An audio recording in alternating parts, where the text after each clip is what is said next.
అధికారంలోకి వచ్చాక ఏ పార్టీలో అయినా నేతల హడావుడి ఒక రేంజ్లో ఉంటుంది. పాత కొత్త అంతా కలిసి సందడే సందడే అన్నట్టుగా కనిపిస్తుంది. కానీ అక్కడేంటో మరి పార్టీ అధికారంలోకి వచ్చినా కొందరు సీనియర్ టీడీపీ నేతలు సైలెంట్గా ఉంటున్నారట. కాదు పరిస్థితుల ప్రభావంతో పార్టీకి దూరంగా ఉండాల్సి వస్తుందని తెగ బాధపడిపోతున్నారట. పార్టీ కోసం కష్టపడి నిన్న మొన్నటి వరకు ఒక వెలుగు వెలిగిన ఆ ఇద్దరు నేతలు ఎందుకలా మదన పడుతున్నారు అన్నదే ఇప్పుడు చర్చనీయాంశంగా మారింది. ఎందుకీ ఆ నేతలు ఎవరు, వారిలో ఎందుకు ఆవేదన? పార్వతీపురంలో పంతం నీదా నాదా, టీడీపీలో ముదిరిన వర్గపోరు. ఒక పార్టీ ముగ్గురు నేతలు, రెండు వర్గాలు. ఒకవైపు మాజీలు, మరోవైపు సిట్టింగ్ ఎమ్మెల్యే. పార్వతీపురం నియోజకవర్గంలో అధికార టీడీపీ పరిస్థితి ఇప్పుడు అచ్చం ఇలాగే ఉందట. తెలుగు తమ్ముళ్ల మధ్య వర్గపోరు తారాస్థాయికి చేరుకుందట. ఒకవైపు మాజీ ఎమ్మెల్సీలు ద్వారపురెడ్డి జగదీష్, మాజీ ఎమ్మెల్యే బొబ్బిలి చిరంజీవులు బరిగీసి నిలబడితే, వారితో మరోవైపు నుంచి సిట్టింగ్ ఎమ్మెల్యే బోనెల విజయచంద్ర సై అంటే సై అంటున్నారు. ఒక పార్టీ ముగ్గురు నేతలు, రెండు గ్రూపులన్నట్లుగా పార్వతీపురం అధికార పార్టీ రాజకీయం నడుస్తోంది. సీనియర్లు జూనియర్ల మధ్య జగడం ముద్రడమే దీనికి గల కారణంగా తెలుస్తోంది. అధికార పార్టీగా అంతా కలిసి నియోజకవర్గాన్ని అభివృద్ధి వైపు తీసుకెళ్లాల్సింది పోయి పొలిటికల్ గా ఆధిపత్య పోరుకే అధిక ప్రాధాన్యత ఇస్తున్నారన్న అభిప్రాయం తెలుగు తమ్ముళ్లలో వ్యక్తమవుతోంది. నిజానికి ద్వారపురెడ్డి జగదీష్, చిరంజీవులు దశాబ్దాలుగా పార్టీ బలోపేతం కోసం గట్టిగా కృషి చేశారు. క్యాడర్ని కూడా బలంగా సిద్ధం చేశారు. కానీ ఎమ్మెల్యే బోనెల విజయచంద్ర రాజకీయ ప్రవేశంతో ఈ నియోజకవర్గంలో సమీకరణాలు ఒక్కసారిగా మారిపోయాయి. ఎస్సీ రిజర్వ్డ్ నియోజకవర్గమే అయినప్పటికీ ఇక్కడ ఎస్సీ సామాజిక వర్గానికి దాదాపు సమానంగా కొప్పల వెలమ సామాజిక వర్గం కూడా ఉంటుంది.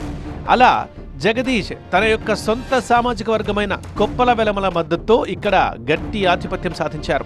అయితే చిరంజీవులు స్వతహాగా ఎస్సీ సామాజిక వర్గ నాయకుడు.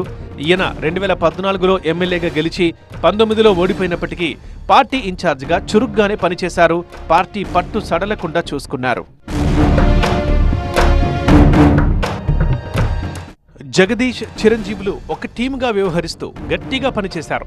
అంతవరకు బాగానే ఉన్నా సడన్ గా ఎన్నికలకు ముందు టీడీపీ హైకమాండ్ వీళ్ళిద్దరికీ పెద్ద షాక్ ఇచ్చింది. ఎన్ఆర్ఐ బోనెల విజయచంద్రని ఇన్ఛార్జిగా నియమించడంతో కొత్త కథ మొదలైంది. అప్పుడు వర్గ రాజకీయాలకు తెరలేచింది. ముగ్గురు నాయకులు ఒకరిపై ఒకరు విమర్శలు, ఆరోపణలు చేసుకుని నిప్పులు పుట్టించారు.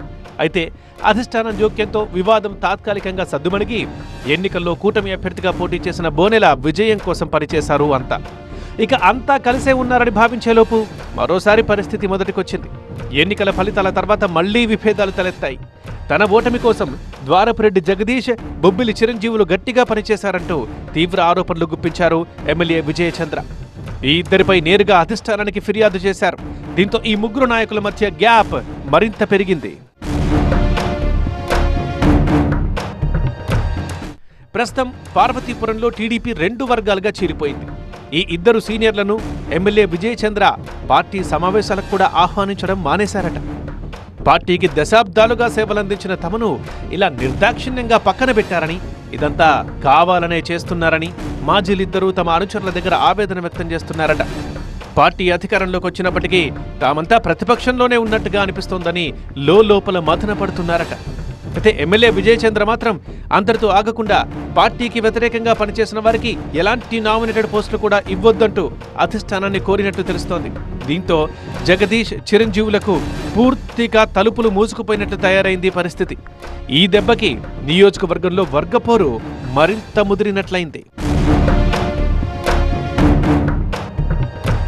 కొన్నాళ్లుగా ఎమ్మెల్యే విజయచంద్రపై అవినీతి ఆరోపణలు ఎక్కువయ్యాయి. ఒంటెద్దు పోకడలంటూ సొంత పార్టీ నేతలే విమర్శలు గుప్పిస్తున్నారు. అలా వరుసబెట్టి బిగుసుకున్న వివాదాలు ఎమ్మెల్యేని ఊపిరాడకుండా చేస్తున్నాయి. ఇదే టైంలో అధిష్టానం కూడా సీరియస్ కావడంతో ఎమ్మెల్యేలో ఏర్పడ్డ నిరుత్సాహం ఇప్పుడు జగదీష్, చిరంజీవులకు కలిసొచ్చే అంశంగా మారినట్లు టాక్ నడుస్తోంది. తమ ఇద్దరిపై అధిష్టానానికి లేనిపోని ఫిర్యాదులు చేసిన విజయచంద్రకి సరైన శాస్తి జరిగిందని లోపల గుసగుసలాడుకుంటున్నారట ఈ ఇద్దరు సీనియర్లు. ఎవరేంటనేది హైకమాండ్ కూడా తెలిసొచ్చిందని సంబరపడుతున్నారట. ఒక రకంగా ఎమ్మెల్యే వ్యతిరేక వర్గానికి ఈ పరిస్థితి ఒక బూస్ట్లా మారిందన్న అభిప్రాయం వ్యక్తమవుతోంది. అయితే పార్టీ పరిస్థితి మరింత చేజారకుండా ఉండాలంటే పెద్దల జోక్యం తప్పనిసరి అంటున్నారు హార్డ్ కోర్ టీడీపీ ఫ్యాన్స్. మరి హైకమాండ్ ఎలా రియాక్ట్ అవుతుందో చూడాలి.